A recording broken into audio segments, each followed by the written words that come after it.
پہلے لکھنے پڑھنے کے بعد کچھ دیر باہر جانے کا موقع ملتا، اب کمرے میں بیٹھے سارا وقت گزر جاتا ہے، مگر کمرے میں رکنے کی وجہ سے کافی دلچسپ تجربات ہوتے رہتے ہیں، جیسا کہ کمرے میں پڑی چیزوں کا بہت نزدیک سے معائنہ کرتا ہوں اور ان چیزوں پر لگے نشانات اور لکھے الفاظ مجھے میری بچپن کی یاد دلاتی ہیں۔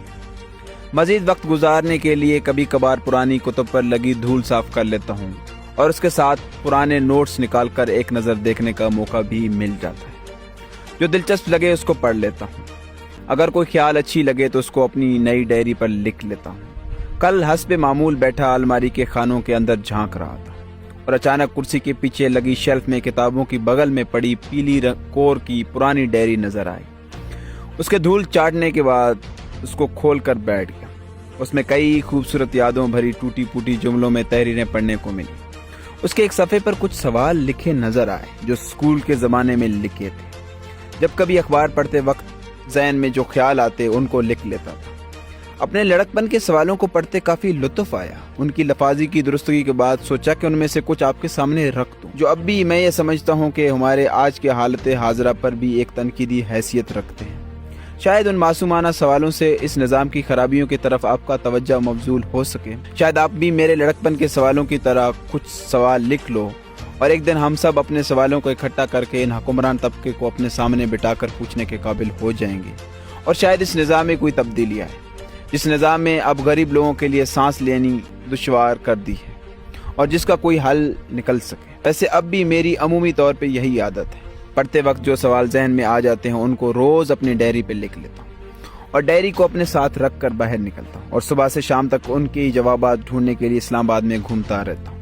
اکثر کے جواب I9 میں بنی ماشاءاللہ ادبی ڈھابے سے مل جاتے ہیں، مگر کچھ بچے کچے یونیورسٹی کے بستے میں ڈال کر یونیورسٹی کے دوستوں کے سنگت میں بیٹھے نکال کر ان سے پوچھنے بیٹھ جاتے ہیں، اور اس سب کی کرنی کو بھی اپنے صحافتی تجربات کو بڑھوتری سمجھتا ہوں۔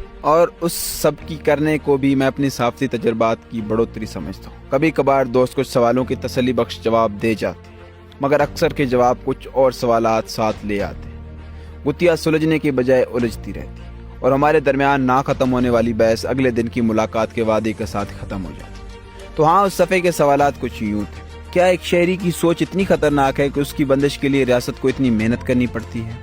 اس کے والدین کو پیسے کی لالچ دے کر اس کو اسکول میں بھجواتے ہیں، اسکول میں اساتذہ کو پیسے کی لالچ دے کر اس کی سوچ پر کیچڑ پھینکواتے ہیں، اور 18 سال کے ہوتے ہی اس پر قانون کا پھلندہ دے مارتا ہے، اور اگر کوئی اس کے باوجود کچھ سوچنے کی جسارت کر لے تو اس کو پاک قانون کے ذریعے جسم اور سانسوں کے رشتے کو جدا کر دیتا ہے۔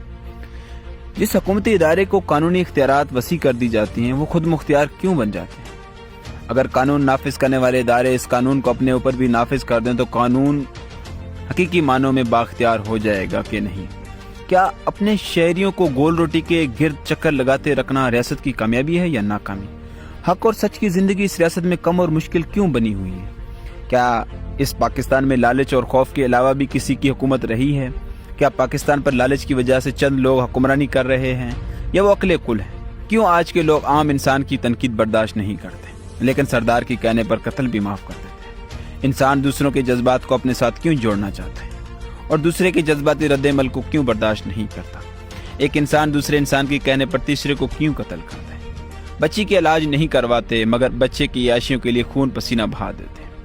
عورت کو الزام کی بنیاد پر قتل کر دیتے ہیں لیکن سیاہ کار مرد کو جیل سے چھڑوا کر ہار پہنا دیتے ہیں۔ انسان اپنی تاریخ ہی پر کیوں فخر کرتا ہے اور تاریخ پر تنقید کیوں برداشت نہیں کرتا؟